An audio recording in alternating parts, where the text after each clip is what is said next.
Solenoid के बारे में हमने थोड़ा सा जाना, मतलब क्या क्या हो गया था सोलेनॉइड के बारे में,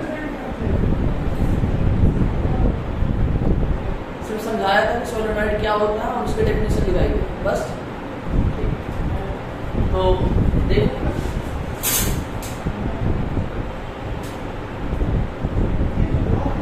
सोलेनॉइड, ठीक है, ये एक इलेक्ट्रोमैग्नेटिक डिवाइस होता है जो mechanical energy sorry electrical energy को मैकेनिकल एनर्जी में चेंज करने के लिए यूज किया जाता है।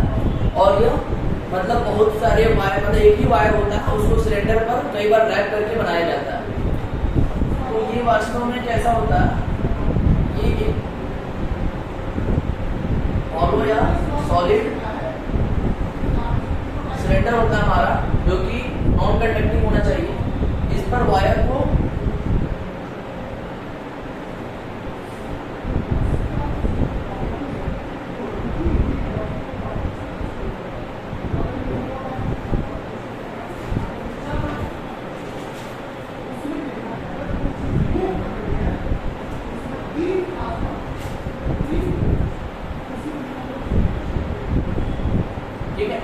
ये ऐसे रैप करके बनाया जाता है। इसमें करंट आई का मान लो फ्लो हो रहा है, मान लो कि ये L लेंथ का है, इसकी जो सिलेंडर की जो लंबाई है वो L है, और क्या मान लें हम, ये जो नंबर ऑफ टर्न्स है, नंबर ऑफ जो हमारे नंबर ऑफ ये जो सर्कल बन रहा है, तो नंबर ऑफ टर्न्स हम मान लेते हैं N है। N is the number of turns, ठीक है। एक टर्म डिफाइन करा जाता है स्मॉल n किसको रिप्रेजेंट करता है, कैपिटल N रिप्रेजेंट करता है नंबर ऑफ टर्न्स को, स्मॉल n रिप्रेजेंट करता है number of turns per unit length, number of turns per unit length, ठीक है। तो क्या लिख सकते हैं, n is equal to n over l, n upon l, ठीक है। n अपॉन l, जब हम नंबर ऑफ टर्न्स को टोटल लेंथ से डिवाइड कर देंगे तो number of turns per unit length निकल जाता है। ये चीज हमें पता होनी चाहिए कैपिटल और स्मॉल n में रिलेशन, क्योंकि इसका यूज आने वाला है। अब देखो ये जो हम यहाँ पर दिखाई दे रहा है तुम्हें सोलेनॉइड, इसको थोड़ा सा हम इलोबरेट थोड़ा सा समझने की कोशिश करते हैं कि क्या चीज है ये। तो अगर मैं क्या करूँ कि इसको थोड़ा सा, ये जो हमारा सोलेनॉइड है, ऐसे मैं इसको वर्टिकली काट देता हूँ एकदम बीचों बीच में से, ये कैसे दिखाई देगा, तो थोड़ा समझने की कोशिश करना। मैंने काट दिया ऐसे, काटने के बाद अब ये आगे वाला वायर का जो पोर्शन है जो रैप्ड है, ये तुम्हें दिखाई नहीं देगा। तुम्हें दिखाई क्या देगा, जो वायर यहाँ से अंदर की तरफ जा रहा है और जो वायर यहाँ से बाहर की तरफ आ रहा है, ठीक है। तो वायर अगर अंदर की तरफ जा रहा है तो करंट का डायरेक्शन अंदर की तरफ, देखो यहाँ पर बाहर से करंट ऐसे क्या है ना, ऐसे रैप हुआ है ना। देखो यहाँ पर जब करंट, यहाँ पर जब हमारा वायर जाएगा तो वायर ऐसे क्या हो रहा है, ऐसे हो रहा है, ठीक है। और हमने एकदम बीचों बीच में से काटा है, तो यहाँ पर कैसे दिखाई देगा, यहाँ पर करंट अंदर की तरफ जाता हुआ दिखाई देगा। क्या हुआ, हाँ ऐसे काटा है, ठीक है ना। जैसे मान लो ये तुम्हारा सिलेंडर तक हमने इसको बीच से ऐसे काटा हुआ वर्टिकली, ठीक है। तो यहाँ पर वायर क्या अंदर की तरफ जाता हुआ दिखाई देगा, यानी करंट अंदर की तरफ जाता हुआ दिखाई देगा, लेकिन नीचे की तरफ करंट बाहर की तरफ आता हुआ दिखाई देगा। तो मैं क्या, अगर यहाँ पर मैं बनाना चाहूँ कि क्या मैं इसको क्रॉस से रिप्रेजेंट कर सकता हूँ। क्रॉस क्या क्या बताता है कि वायर हमारा या करंट हमारा अंदर की तरफ फ्लो हो रहा है, लेकिन यहाँ पर बाहर की तरफ फ्लो हो रहा है। तो हमेशा देखोगे तो ऊपर की तरफ हमेशा अंदर की तरफ जा रहा है, ठीक है, और नीचे की तरफ हमेशा बाहर की तरफ आ रहा है। तो इसको मैं ऐसे रिप्रेजेंट कर सकता हूँ,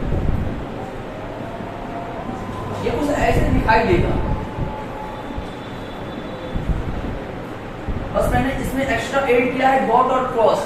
डॉट और क्रॉस ऐड करने का रीजन क्या है कि ऊपर की तरफ हमारा करंट अंदर की तरफ जा रहा है और नीचे की तरफ हमारा करंट बाहर की तरफ आ रहा है, इसलिए हमने इसको डॉट और क्रॉस से रिप्रेजेंट मतलब करके दिखाया है। ये बीच से काटने पर कुछ ऐसा सिनेरियो, मतलब ऐसे तुम्हें कुछ दिखाई देगा। अब ये बताओ कि अंदर की तरफ में मैग्नेटिक फील्ड को देखना है कि अंदर की तरफ मैग्नेटिक फील्ड का डायरेक्शन कैसे होगा, ठीक है।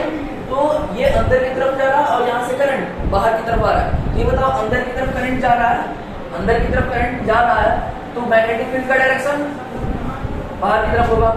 यहाँ मैग्नेटिक फील्ड का डायरेक्शन इधर की तरफ होगा, मतलब मेरी तरफ होगा, इसकी वजह से मैग्नेटिक फील्ड का डायरेक्शन, इसकी वजह से मैग्नेटिक फील्ड का डायरेक्शन अंदर की इधर की तरफ ही होगा। बात समझ में आ रही है ना? तो यहाँ पर मैग्नेटिक फील्ड का डायरेक्शन रिप्रेजेंट करने के लिए ये सबसे आसान तरीका है दिखाने के लिए। मैग्नेटिक फील्ड का डायरेक्शन हमेशा इधर की तरफ होगा, ठीक है। सेंटर में तो इधर की तरफ होगा ही, लेकिन और भी जगहों पर भी मैग्नेटिक फील्ड का डायरेक्शन इसी डायरेक्शन में होगा।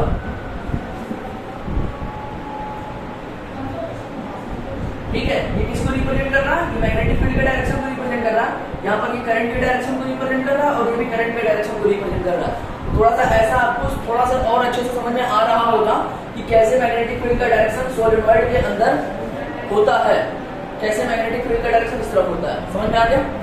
ठीक है, ये चीज भी आपको समझ में आ गई होगी। N = N/L। अब मैं इसी को ना थोड़ा सा सिर्फ एक सिलेंडर दिखाऊंगा आपको बस पता है कि उसमें क्या रखा गया है, रैप करा गया है वायर को। बस आपको थोड़ा सा सिलेंडर दिखा करके मैं एक चीज दिखाना चाहता हूँ। वास्तव में आपको क्या करना है ना, इसी सोलिनॉइड, ये जो सोलिनॉइड है, सोलिनॉइड के अंदर मैग्नेटिक फील्ड फाइंड करना है इसके एक्सिस की। तो इसका एक्सिस मान लो ये है, यहाँ पर किसी पॉइंट पर हमें मैग्नेटिक फील्ड फाइंड करनी है। मान लो ये पॉइंट भी है, यहाँ पर मैग्नेटिक फील्ड फाइंड करने के लिए, ठीक है, हमें पता होना चाहिए, ये बताओ कि जो भी रैप करा गया है सभी की वजह से मैग्नेटिक फील्ड आएगा। तो इस वाले वायर यहाँ पर जो रैप करा गया तो क्या है, लगभग एक सर्कल बना ले रहा है, सर्कल बना दे रहा है, और सर्कल की वजह से यानी करंट कॉइल की वजह से हमने मैग्नेटिक फील्ड का मतलब फॉर्मूला निकाला था। तो उसकी वजह से, इसकी वजह से भी मैग्नेटिक फील्ड होगा, इसकी वजह से भी होगा, इसकी वजह से भी होगा, इसकी वजह से भी होगा, मतलब सभी की वजह से होगा। और क्या करेंगे ना, एक छोटा सा एलिमेंट ले लेंगे और एलिमेंट लेने के बाद उस एलिमेंट की वजह से मैग्नेटिक फील्ड निकालेंगे और उसको इंटीग्रेट कर देंगे यहाँ से लेकर के यहाँ तक, तो टोटल मैग्नेटिक फील्ड निकल जाएगा ना। यही काम करने वाला है। उसके लिए मैं सिलेंडर बना करके आपको दिखा रहा हूँ, क्योंकि हमें सिर्फ और डायमेंशन से मतलब है, हमें ये पता चल गया है कि इसमें वायर कैसे रखा गया है। ऊपर अंदर की तरफ करंट का फ्लो हो रहा है और नीचे बाहर की तरफ करंट का फ्लो हो रहा है ना। सभी वायर की वजह से, जितने भी हमारे यहाँ पर करंट कैरिंग कॉइल बनेंगे, सभी वायर की वजह से मैग्नेटिक फील्ड का डायरेक्शन इधर की तरफ ही होगा, सभी की वजह से। तो हमें डायरेक्शन से मतलब ज्यादा मतलब नहीं है, मतलब कहने का मतलब किसी को घटाना नहीं है। किसी की वजह से मैग्नेटिक फील्ड का डायरेक्शन अपोजिट डायरेक्शन में नहीं आ रहा है, उसको घटाना पड़ेगा हमें। डायरेक्टली इंटीग्रेट कर देंगे, इंटीग्रेट का मतलब होता है जोड़ना, ठीक है। यहाँ से लेकर यहाँ तक इंटीग्रेट कर देंगे तो टोटल मैग्नेटिक फील्ड निकल जाएगा इस पॉइंट पी पर, इस पूरे सोलिनॉइड की वजह से, ठीक है। मैं इसका डायमेंशन बना रहा हूँ।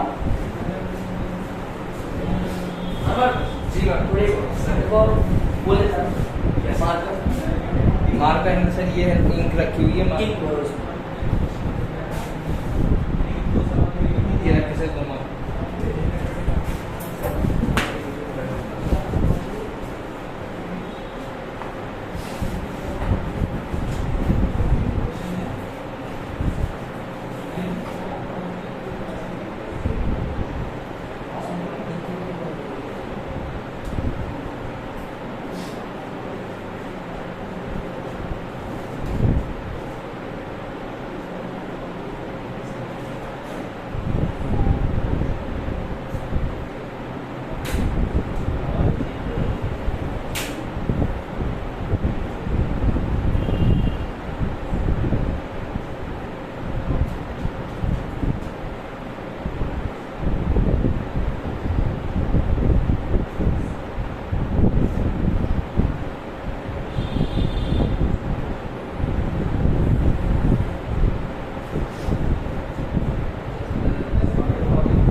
ये हमारा एक सॉलिनॉइड है, सिलेंडर के ऊपर रैप्ड होता है। मैंने वो वायर नहीं बनाया, बस आपको समझना है सर, ठीक है, कि नंबर ऑफ टर्न्स वायर के n है, कैपिटल N है।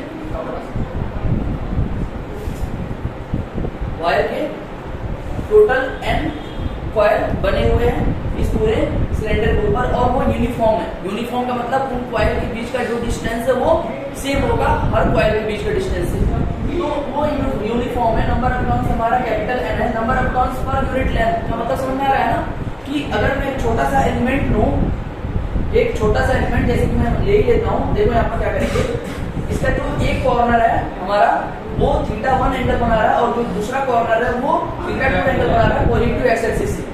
पॉजिटिव एक्स एक्सिस से हमारा एक कॉर्नर थीटा 1 एंगल बना रहा है और दूसरा कॉर्नर थीटा 2 एंगल बना रहा है। यहाँ पर ध्यान देना, इस पॉइंट P पर हमें मैग्नेटिक फील्ड कैलकुलेट करना है। हम क्या करेंगे, जहां पर हमें मैग्नेटिक फील्ड कैलकुलेट करना है वहां से x डिस्टेंस पर एक छोटा सा एलिमेंटल स्ट्रिप ले लेंगे। ठीक, बताओ। नहीं, क्योंकि इसमें क्या करेंगे ना, एक छोटा सा एक कॉइल की वजह से कैसे मल्टीप्लाई कर देंगे, एक कॉइल की वजह से निकालेंगे। देखो मान लो यहाँ पर एक कॉइल है, ठीक है, यहाँ पर एक कॉइल है तो उसकी वजह से इन दोनों के बीच का डिस्टेंस क्या है, कुछ अलग होगा।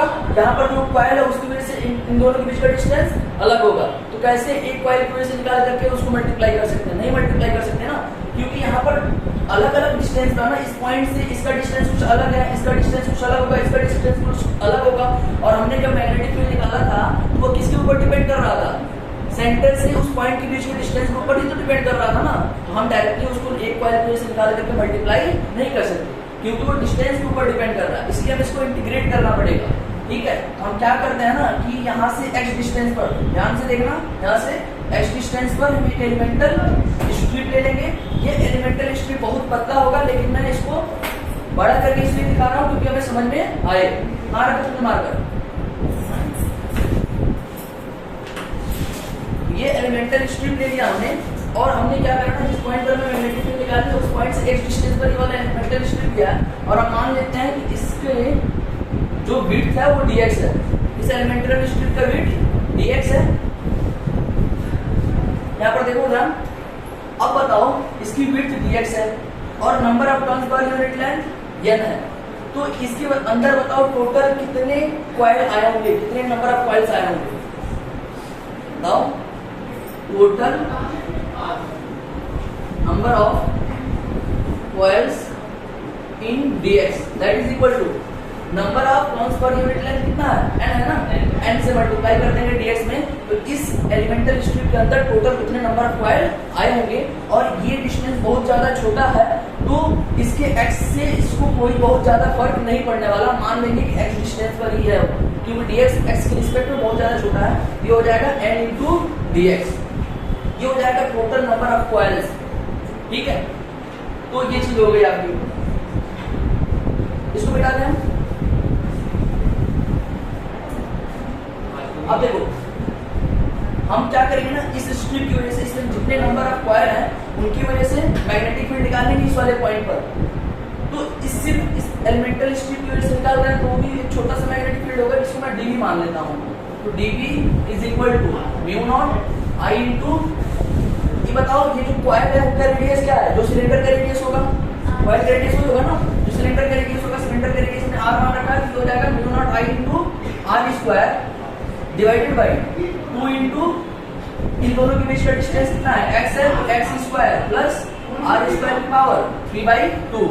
ये तो सिर्फ एक कॉइल की वजह से मैग्नेटिक फील्ड आया, लेकिन नंबर ऑफ कॉइल्स कितने हैं यहाँ पर, dx के अंदर number of coils n dx है, n dx हमें क्या करना पड़ेगा, मल्टीप्लाई करना पड़ेगा। ये बताओ इतना समझ में आ गया कि नहीं आया। तो dv इज इक्वल टू यहाँ पर मिलने वाला हमें, dv is equal to mu naught, n को अंदर ले लो, n i r square into dx divided by 2 into x square plus r square की पावर 3/2। अब हमें क्या करना पड़ेगा, dx आया होगा ना, तो यानी कि x के रिस्पेक्ट में हमें यहाँ से लेकर यहाँ तक हमें इंटीग्रेट करना पड़ेगा। x के रिस्पेक्ट में यहाँ से लेकर यहाँ तक इंटीग्रेट करना पड़ेगा, जिससे टोटल मैग्नेटिक फील्ड निकल जाएगा। लेकिन ये कैलकुलेशन, इसका इंटीग्रेशन करना ना हमारे लिए थोड़ी सी मुश्किल है। हम इसको क्या करेंगे ना, थीटा के रिस्पेक्ट में चेंज करेंगे, इसके रिस्पेक्ट में चेंज करेंगे, थीटा के रिस्पेक्ट में। तो थोड़ा सा ध्यान से देखना है यहाँ पर, ये जो एलिमेंटल स्ट्रिप है ना, हम मान लेंगे कि जो हमने एलिमेंटल स्ट्रिप लिया हुआ है वो थीटा एंगल पर लिया हुआ है।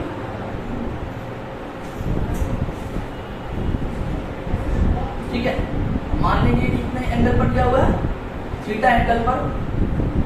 और जो एलिमेंटल स्ट्रिप की विड्थ है वो डी थीटा एंगल बना रही है।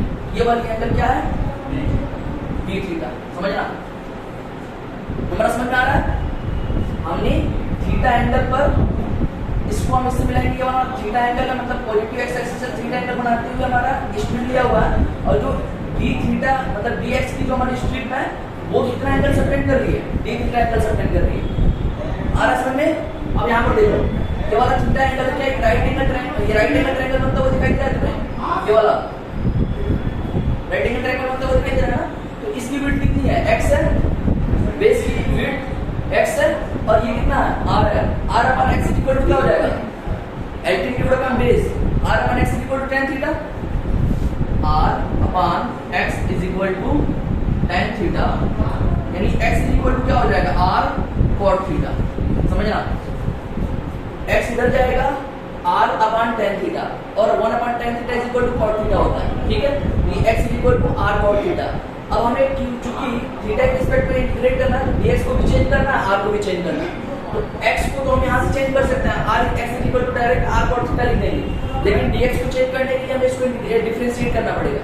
बोथ साइड डिफरेंशिएट करने पर dx is equal to r cot theta का डिफरेंशिएशन होता है माइनस का cosec स्क्वायर थीटा, और ये हो जाएगा d थीटा।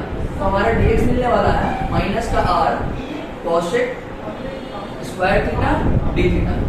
ये dx मिलेगा हमें और ये x मिलेगा। अब x और dx की जगह पर यहाँ पर जो भी टर्म आया हुआ है x और dx का, उसकी जगह पर उठा करके ये दोनों पुट कर देंगे, तो dv देखो कितना मिलने वाला है हमें? दिखाई दे रहा है?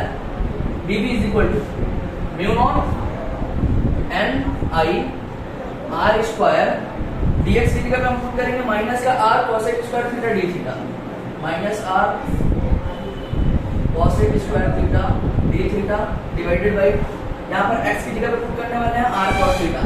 ये देखो क्या होने वाला है? 2 into r cot थीटा यानी r square cot square theta plus r square की power 3/2।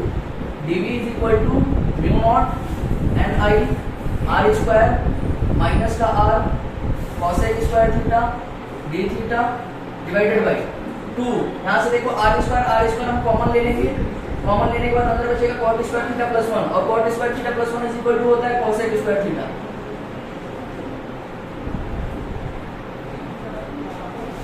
cot square theta plus 1 is equal to क्या होता है? cosec square theta. इस cosec स्क्वायर थीटा की पावर क्या है? 3/2 है ना? cosec स्क्वायर थीटा की पावर 3/2 है।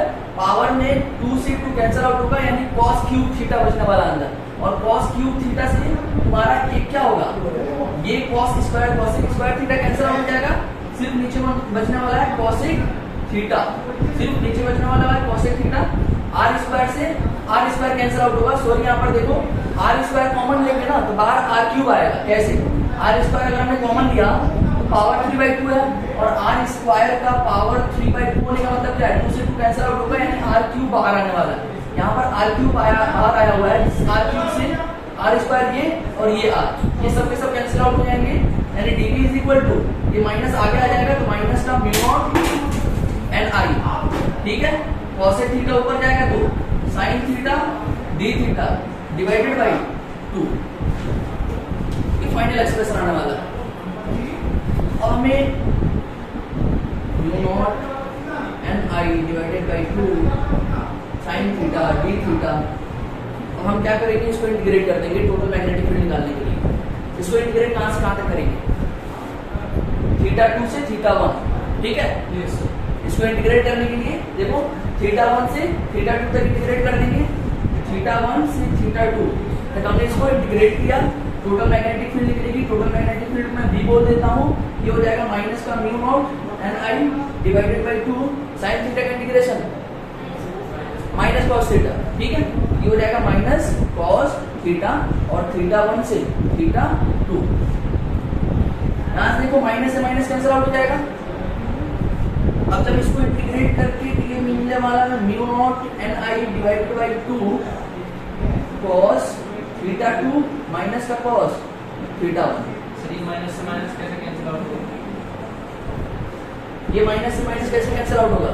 यहाँ से हम माइनस बाहर ले लेंगे, ठीक है? तो minus into minus that is equal two plus हो जाएगा। ये मैग्नेटिक फील्ड आया तुम्हारा। अब थोड़ा सा देखो यहाँ पर कुछ चेंजेस हैं। इसकी वैल्यू ना टोटल हमेशा निगेटिव आएगी। इसकी वैल्यू यहाँ पर ध्यान दो थोड़ा सा, इसकी वैल्यू यहाँ पर जब भी हम कैलकुलेट करेंगे ना हमेशा निगेटिव आएगी, ठीक है? तो निगेटिव क्यों आ रही है? क्योंकि cos थीटा 2 की वैल्यू cos थीटा 1 से हमेशा छोटी आएगी, ठीक है? उसके भी रीजन है क्यों छोटी आएगी। तो हमें क्या करना है ना, हम चूंकि मैग्नीट्यूड निकाल रहे हैं, डायरेक्शन तो हमने पहले से ही पता कर लिया है डायरेक्शन कैसे होगा, हम सिर्फ यहाँ पे क्या निकाल रहे हैं, मैग्नीट्यूड निकाल रहे हैं। तो हमें इसका मैग्नीट्यूड चाहिए, इसको थोड़ा सा हम चेंज कर देंगे। चेंज जैसे करेंगे, b is equal to mu naught n i divided by 2, इसको इधर लिख लो, ये हो जाएगा cos theta 1 minus cos theta 2। तुम लोग फॉर्मूले में डायरेक्ट नहीं पुट करना, ठीक है। ये फॉर्मूला याद करना है, समझ में आया ना? सच्ची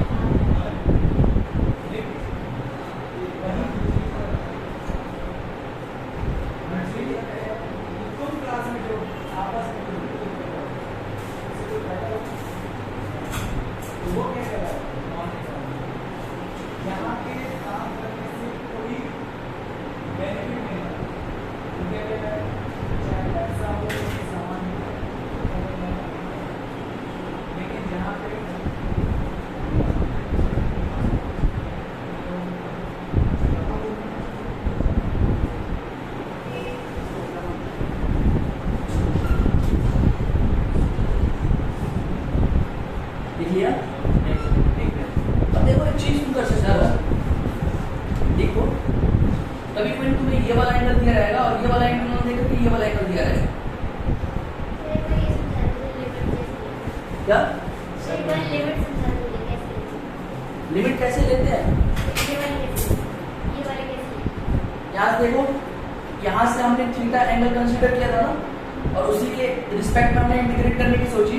तो लिमिट जब रखी है ना, तो हमें यहाँ से लेकर यहाँ तक इंटीग्रेट करना, फिर हम जहाँ से एंगल लिए हुए हैं वहां से हमें एंगल लेना पड़ेगा किसका, इनिशियल पॉइंट का और फिर फाइनल पॉइंट का। ये वाला एंगल लेंगे पहले इनिशियल लिमिट, और फिर हम फाइनल लिमिट ये वाला एंगल लेंगे, ठीक है। अब देखो इसमें मुझे कंफ्यूजन है और कहीं पर भी नहीं मिल रहा है मुझे सोल्यूशन इसका, कि वास्तव में इसका फॉर्मूला होता है म्यू नॉट एन आई अपॉन 2। इस पे मैं 4 दिन से काम कर रहा हूँ। म्यू नॉट एन आई अपॉन 2 फॉर्मूला होता है इसका cos theta 1 minus cos theta 1, लेकिन जब भी मैं इंटीग्रेट कर रहा हूँ यहाँ पर cos theta 2 minus cos theta 1 आ रहा है, ठीक है। तो इसका रीजन बाद में मुझे यही मिला, मतलब बहुत जगह ढूंढने पर भी, कि वास्तव में सिर्फ मैग्नीट्यूड कैलकुलेट कर रहा है, ठीक है। मैग्नीट्यूड कैलकुलेट कर रहा है, तो इसका जब हम मॉड लेंगे तो इसको हम उल्टा कर सकते हैं। इस वाले फॉर्मूले से जब भी हम कैलकुलेट करेंगे तो आंसर तो सही आएगा, लेकिन उसके सामने माइनस आएगा। तो उस माइनस को हटाने के लिए हमने क्या करा, इसका मॉड ले लिया, cos theta 1 minus cos theta 2 लिख दिया, ठीक है। और कभी कभी क्या करा गया, बहुत सारे टीचरों ने, यहाँ तक कि मेरे टीचर ने भी क्या करा था कि इसकी लिमिट लेने समय क्या करा था उन्होंने, कि थीटा 2 इनिशियल लिमिट ले ली थी और थीटा 1 फाइनल लिमिट ले ली थी, ठीक है। थीटा 2 इनिशियल लिमिट ले ली थी और थीटा 1 फाइनल लिमिट ले ली थी, जिससे डायरेक्ट तुम्हारा यही वाला एक्सप्रेशन आने वाला है। और एक्सप्रेशन यही वाला सही है, एक्सप्रेशन वास्तव में यही वाला सही है, क्योंकि मैग्नीट्यूड कभी भी माइनस में नहीं आता, हमेशा प्लस में ही आता है, और प्लस में ही आनी चाहिए, ठीक है। अब देखो यहाँ पर b का मैग्नीट्यूड कितना आ गया। अब तुम्हें कभी कभी ये वाला एंगल ना देकर के, मतलब पॉजिटिव एक्स एक्सिस एंगल ना देकर के इसका एंगल इधर से दिया होगा, इस एंगल को थीटा 1 को मैं मान लेता हूँ अल्फा, और इसको अगर मैं मान लूँ बीटा, तो थीटा 1 पे अल्फा मान ले तो उसको कोई चेंज होगा नहीं, लेकिन जब मैंने इसको बीटा माना तो थीटा 2 को चेंज करने के लिए थीटा 2 और बीटा में रिलेशन में आना चाहिए, ठीक है। तो थीटा 2 इज इक्वल टू क्या है बताओ, theta 2 is equal to 180 minus beta, ये होगा ना, क्योंकि theta 2 plus beta that is equal to 180।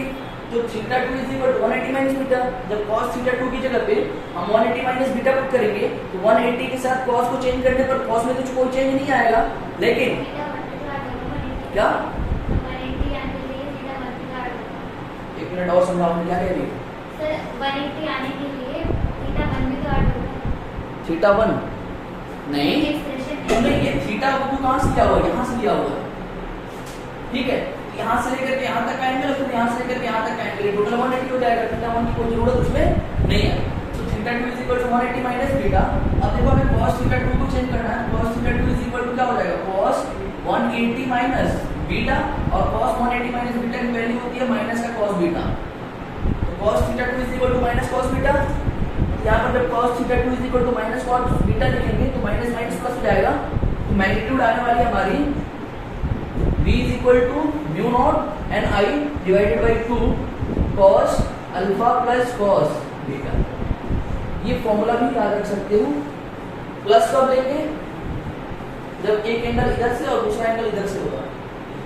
Negative कब लेंगे? जब दोनों एंगल सेम साइड से होंगे, जब दोनों एंगल सेम साइड से। तो इसको लिख लो,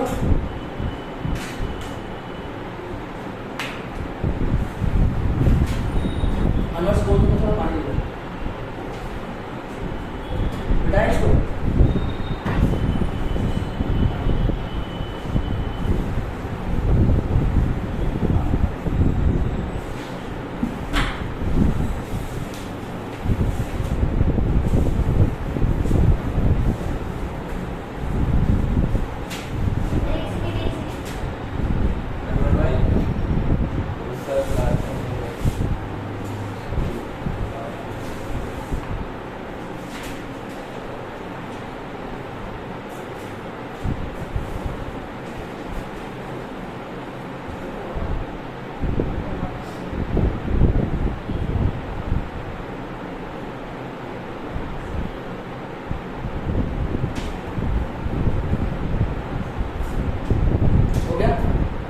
आपको अगर एक क्वेश्चन हो,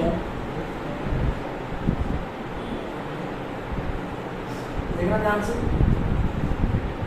कि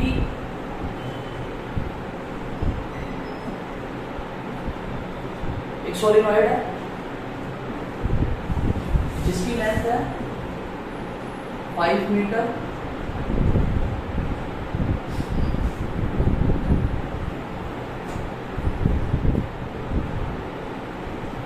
मिलीमीटर ले। एक सोलेनॉइड है जिसकी लेंथ है 5 मिलीमीटर और करंट का फ्लो हो रहा है I is equal to 5 ampere and number of turns 100 number of turns है और ये 60 डिग्री एंगल है और ये 30 डिग्री एंगल। ठीक है, आपको कैलकुलेट करना है मैग्नेटिक फील्ड इस पॉइंट P पर। समझ लियो क्वेश्चन। जो सिलेंडर है उसका लेंथ है 5 millimetre, I is equal to 5 ampere current का फ्लो हो रहा है, इधर से ये 60 डिग्री दिया गया और 30 डिग्री दिया गया। इस पॉइंट P पर हमें मैग्नेटिक फील्ड कैलकुलेट करना है और नंबर ऑफ टर्न्स की वैल्यू है 100।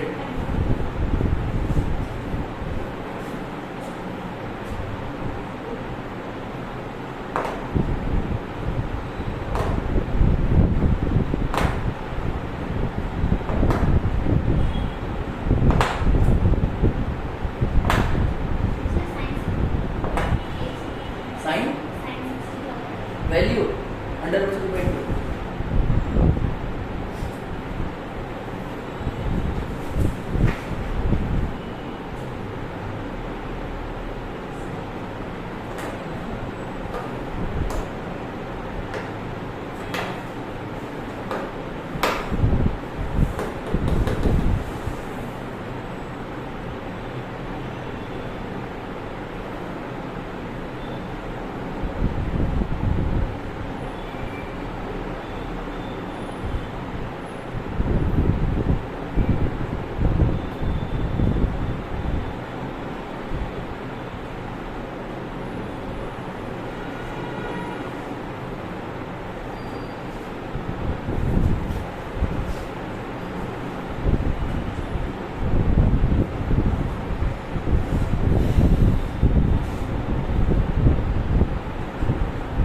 एन क्या हो जाएगा?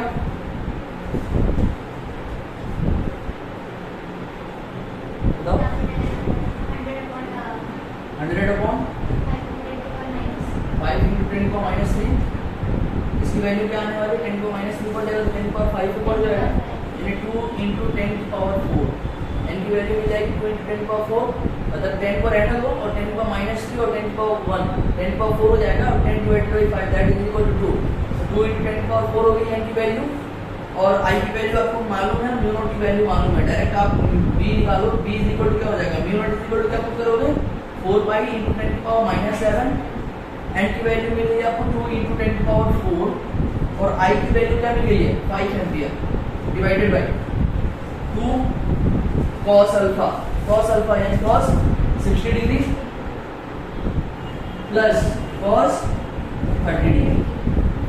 कैलकुलेट करोगे आप, ये 2 से ये 2 कैंसिल आउट हो जाएगा, ठीक है, और ये 2 5 टू 10, 10 टू 20, 20 में 2 रहने देते हैं और 10 को इधर लेकर के आते हैं, तो 10 की power 1 plus 4 that is equal to 5 और 10 की पावर -7 क्या हो जाएगा 10 की पावर -2, ठीक है, यानी 2 पाई है ना, बचा हुआ पाई को रहने देते हैं, ये हो जाएगा 2 पाई इंटू 10 की पावर -2 और अंदर आने वाला है, आप 2 कॉमन ले लो, जैसे यहाँ पर ये हो जाएगा √3/2 प्लस 1/2, सॉरी उल्टा लिख दिया मैंने, cos 60 डिग्री वैल्यू 1/2 होती है और cos 30 डिग्री की वैल्यू √3/2 होती है, तो ये हो जाएगा LCM 2, ये हो जाएगा √3 प्लस 1, तो √3 प्लस 1 डिवाइडेड बाई 2 से 2 से 2 कैंसिल आउट हो जाएगा फिर से, यानी आपकी वैल्यू आने वाली है 3 √3 प्लस 1 इंटू पाई इंटू 10 की पावर -2। अब बताओ मैग्नेटिक फील्ड, सबको हमने SI यूनिट में चेंज करा है, तो मैग्नेटिक फील्ड भी SI यूनिट में ही आएगा। SI यूनिट क्या होती है tesla, magnetic field is equal to आ जाएगा √3 प्लस 1 पाई इंटू 10 की पावर -2 टेस्ला।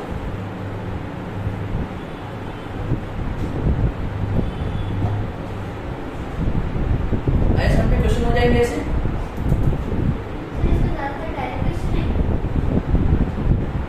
हाँ इसमें तो डायरेक्टली आएंगे, इसमें हम क्या दे सकते हैं, इसमें टफ करने के लिए बहुत ज़्यादा टफ हो जाएगा, तो इसमें क्वेश्चन जो भी आएंगे डायरेक्ट क्वेश्चन आएंगे, ग्राफ रिलेटेड क्वेश्चन आ सकते हैं और कुछ अभी जंक्शंस अभी हम आगे प्रोसीड करेंगे ना, तो इसको इनफाइनाइट लेंथ का सिलेंडर मान करके करेंगे, तो फिर वो कुछ अलग ही वैल्यू आएगी, तो उसमें डायरेक्टली क्वेश्चन आते हैं, थोड़ा ऐसे भी डायरेक्टली क्वेश्चन आ सकते हैं।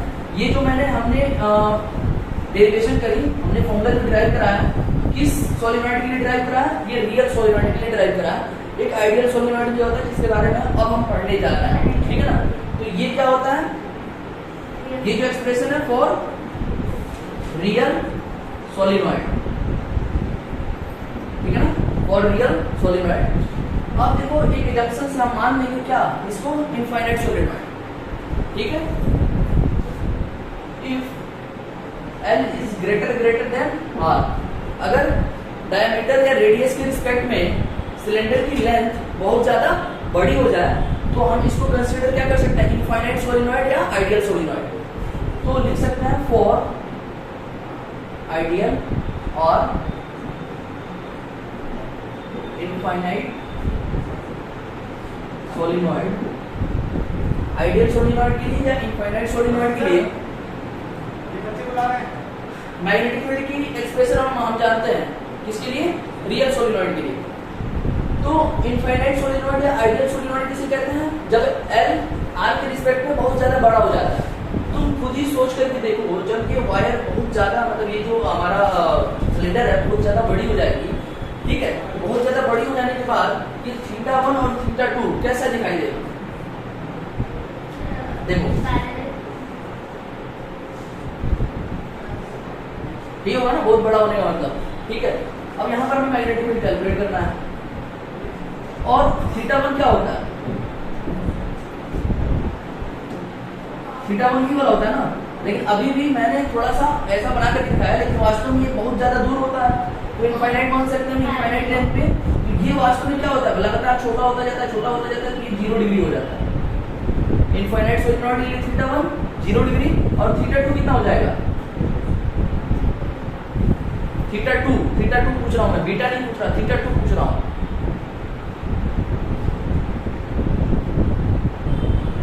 बीटा कितना हो जाएगा, देखो बीटा ये वाला एंगल है, बीटा 0 होगा, लेकिन θ2 180 डिग्री होगा, θ2 180 डिग्री होगा, ये वाली लाइन बिल्कुल इसके लाइन पे आ जाएगी, तो θ2 180 डिग्री हो जाएगा, बात समझ आ गई ना। तो चलो ठीक है, बीटा के टर्म्स में करते हैं, तो इनफाइनाइट सोलेनॉइड के लिए अल्फा की वैल्यू 0 डिग्री और बीटा की वैल्यू 0 डिग्री। तो इस केस में अल्फा और बीटा की वैल्यू जब रखोगे तो बी क्या मिलने वाला है, μ0 ni/2 cos अल्फा, यानी cos 0 degree plus cos beta cos 0 degree. cos 0 degree की वैल्यू कितनी होती है, ये भी 1 हो जाएगा, ये भी 1 हो जाएगा, 1 + 1 that is equal to 2/2 is equal to 1, यानी मैग्नेटिक फील्ड की वैल्यू मिलने वाली है μ0 ni। तो तो जब भी हमारा सोलिनॉइड, इनफाइनाइट सोलिनॉइड या आइडियल सोलिनॉइड की बात होगी, उस केस में हमारा मैग्नेटिक फील्ड डायरेक्ट आ जाएगा म्यू नॉट एन आई। उसमें अल्फा बीटा या थीटा 1 थीटा 2 का कोई रोल नहीं होता है। तो इनफाइनाइट सोलिनॉइड के लिए मैग्नेटिक फील्ड की वैल्यू अंदर कहीं पर भी किसी भी पॉइंट पर मैग्नेटिक फील्ड निकालो इतना ही आएगा, mu naught n i over 2, sorry mu naught n i. ये आइडियल सोलिनॉइड के लिए हो गया, इनफाइनाइट सोलिनॉइड के लिए हो गया। क्या हर जगह इनफाइनाइट सोलिनॉइड के लिए मैग्नेटिक फील्ड की वैल्यू इतनी होगी? हर जगह? हाँ बिल्कुल हर जगह होगी, लेकिन एक मतलब दो जगह को छोड़ के, ठीक है ना, जो इसका कॉर्नर पॉइंट होगा वहां पर मैग्नेटिक फील्ड निकालो। जैसे मान लो कि एक इंड इसका यहाँ पर खत्म हो रहा है और हमें बिल्कुल यहीं पर मैग्नेटिक फील्ड निकालनी है। क्या बता? एक साइड तो इनफाइनाइट है ना, इनफाइनाइट कहने का मतलब क्या है, ये बहुत बड़ा है, हर चीज का एंड पॉइंट होता है, लेकिन हम ये देखते हैं कि किसके रिस्पेक्ट में कहां से हम निकाल रहे हैं। जैसे मान लो इस पॉइंट पे निकाल रहे हैं, इसका दोनों इंड में नहीं मालूम है, इस पॉइंट पर मैग्नेटिक फील्ड निकालने के लिए दोनों इंड में नहीं मालूम है, लेकिन आगे चलते जाएंगे तो कहीं ना कहीं इसका इंड पॉइंट होगा ना, कहीं ना कहीं इसका इंड पॉइंट होगा ना। इनफाइनाइट कहने का मतलब क्या समझ लियो तुम? इनफाइनाइट कहने का मतलब ये, इनफाइनाइट कहने का मतलब वो वाला इनफाइनाइट नहीं जो मैथमेटिक्स में होता है जिसका अंत ही नहीं होता, ठीक है। इनफाइनाइट कहने का मतलब यहाँ पर ये L is greater than R, कुछ ना कुछ तो उसकी एंड पॉइंट होगी ना, कहीं पर भी तो खत्म हो रहा होगा ना, लेकिन वो वास्तव में क्या होगा, बहुत ज्यादा लंबा होगा। किसके रिस्पेक्ट में? उसके रेडियस के रिस्पेक्ट में। तब वहां पर मैग्नेटिक फील्ड की वैल्यू हम डायरेक्ट ये कह सकते हैं म्यू नॉट एन आई है, लेकिन उसका जो एंड पॉइंट होगा वहां पर मैग्नेटिक फील्ड जब कैलकुलेट करेंगे इस वाले एंड पॉइंट पे, ठीक है, तो क्या हो जाएगा बताओ? एक एंगल तो 0 हो जाएगा, दूसरा एंगल 90 हो जाएगा। एक एंगल 0 हो जाएगा, दूसरा एंगल 90 हो जाएगा। तो एक एंगल 0 पुट करो, दूसरा एंगल 90 पुट करो, देखो क्या हो जाएगा, mu naught n i over 2। तो at the corner magnetic field की वैल्यू होती है mu naught n i over 2।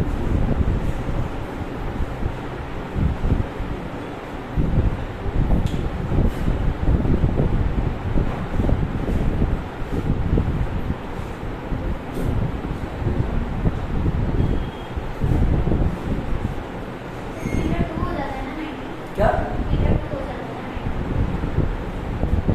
90 cos 90 की वैल्यू कौन हो जाएगी? हाँ थीटा 2 भी 90 होगा, बीटा भी 90 होगा। तुम इधर से एंगल देखो, इधर से एंगल देखो, वो 90 दिखाई देगा, क्योंकि टोटल एंगल 180 होता है, उसका आधा 90 होगा, मतलब इधर का भी होगा उधर का भी। इनफाइनाइट सोलिनॉइड के केस में थीटा 1 थीटा 2 या अल्फा बीटा से कोई लेना देना नहीं है, डायरेक्ट हम फॉर्मूला पुट कर देंगे क्या, म्यू नॉट एन आई, ठीक है। कहीं पर मैग्नेटिक फील्ड पूछा होगा, अगर कहा ये नहीं कहा होगा कि एंड पॉइंट पे, ठीक है, एंड पॉइंट पर मैग्नेटिक फील्ड कितनी होगी, कॉर्नर पे mu naught n i over 2। तो क्या अगर मैं कहूं कि यहाँ से थोड़ी ही दूर आगे जाने पर यहाँ पर मैग्नेटिक फील्ड कितना होगा, म्यू नॉट एन आई, ठीक है ना।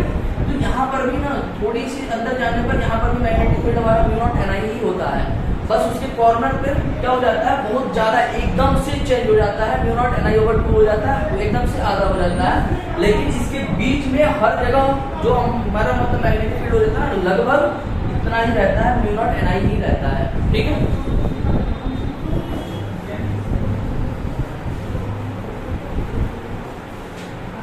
अब देखो अगर हम ग्राफ बनाए सोलिनॉइड के लिए, ठीक है ना, सोलिनॉइड के लिए ग्राफ बनाए,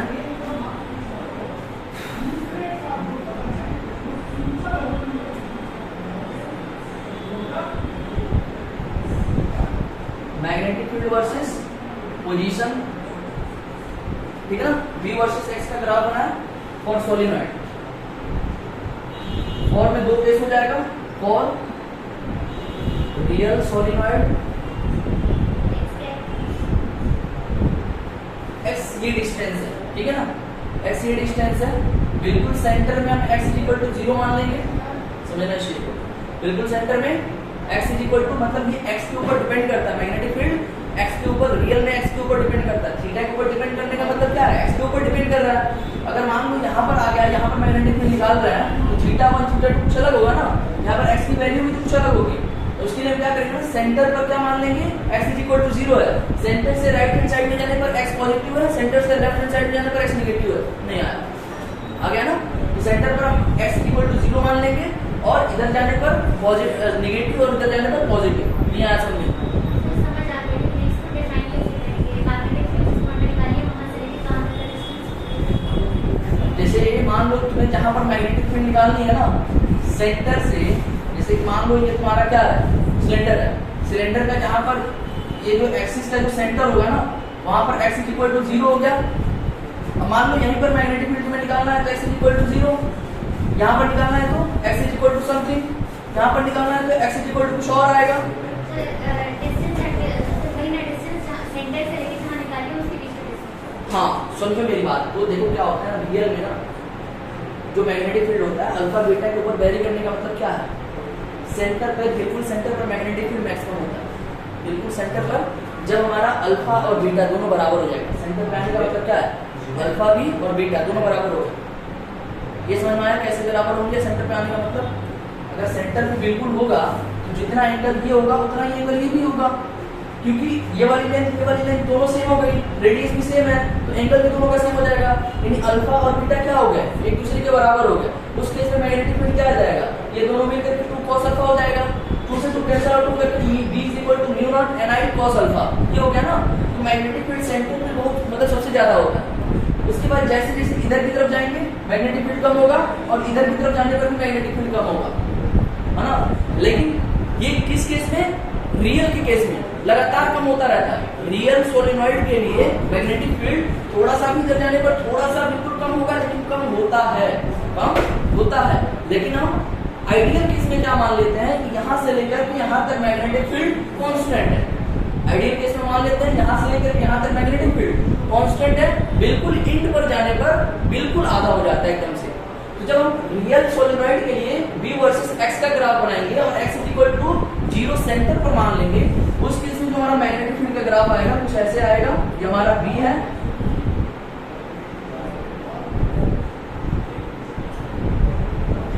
ये हमारा x है, ये x इक्वल टू 0 जहां पर मैग्नेटिक फील्ड मैक्सिमम होगा।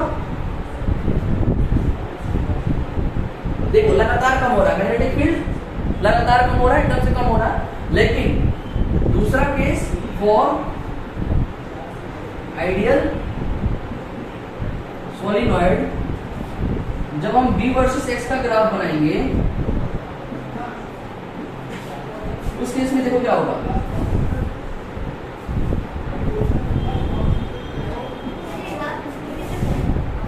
क्या इंफिनिटी तक जाएगा, ठीक है ना।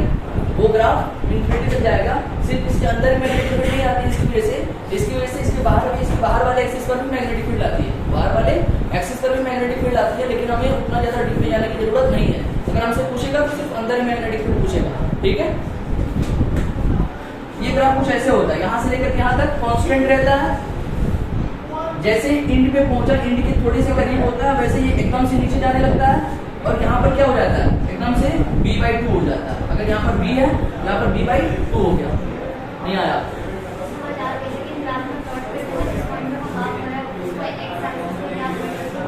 एक्स एक्सिस पर समझ तो आ गया, ये इन पॉइंट देखिए, सोलेनॉइड इतना ही बड़ा है। अगर सोलेनॉइड की लेंथ l होगी तो ये हमारा क्या है, l/2, और ये हमारा क्या है, x L हो जाएगा। हाँ x = l, नहीं सॉरी, x = l। अगर पूरे सोलेनॉइड का लेंथ l है ना, तो आधा पार्ट इधर होगा l/2, आधा पार्ट इधर होगा। देखो यहाँ पर जहाँ पर मैग्नेटिक फील्ड 0 हो रहा होगा, सॉरी आधा हो रहा होगा, वहां पर x की वैल्यू l/2 होगी और इधर की तरफ -l/2 होगी। तो दोनों ग्राफ में डिफरेंस समझ में आया। वास्तव में रियल सोलेनॉइड के लिए मैग्नेटिक फील्ड लगातार कम होती रहती है, थोड़ी सी कम होती है लेकिन होती है।